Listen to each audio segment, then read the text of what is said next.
համար համառորեն պայքարող սիրելի ժողովուրդ։ Ես իմ նախկին ելույթներում հաճախակի ասել ու հիմա էլ կրկնում եմ նույնը, որ ազատության համար պայքարը, երկրի սահմանադրական կարգը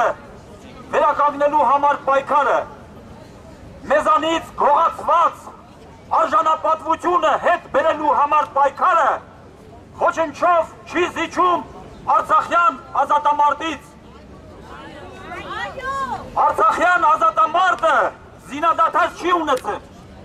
Ավելին, տասնապատիկ ավելի նենք, տասնապատիկ ավելի դավադիր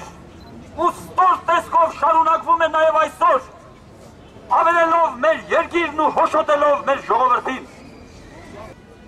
Եվ յուրաքանչյուր հայ մարդ պետք է իմանա, որ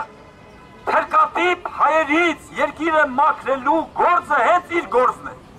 Մենք 90-ական թվերին ուրախացանք, որ երկիրը մաքրեցինք թուրքերից, դա մեր հիմնական նվաճումներից մեկն էր, բայց հետո պարզվեց, որ երկիրը մաքրել ենք թուրքերից, սակայն թերկատիպ հայերից չենք կարողացել մաքրել, որոնք հարյուրապատիկ ավելի մեծ վտանգ են ներկայացնում մեզ և մեր ժողովրդին։ Այնպես որ այս պայքարը բոլոր առումներով ազգային ազատագրական է և մարտի մեկը մենք չենք ունենա, եթե մենք չհանդուրժենք հոկտեմբերի 27-ի սպանդը, եթե մենք խորապես չհանդուրժենք Պողոս Պողոսյանի սպանությունը, չհանդուրժենք այս ժողովրդի,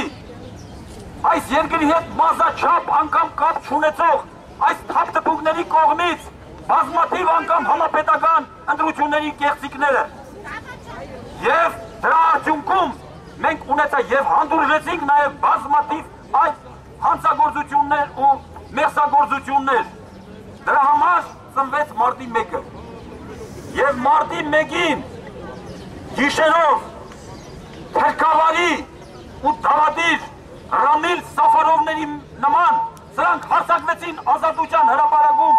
քնած խաղաղ ցուցարարների վրա, գանահարեցին, ծեծի ենթարկեցին մեր կանանց, մեր երեխաներին, մեր ծերերին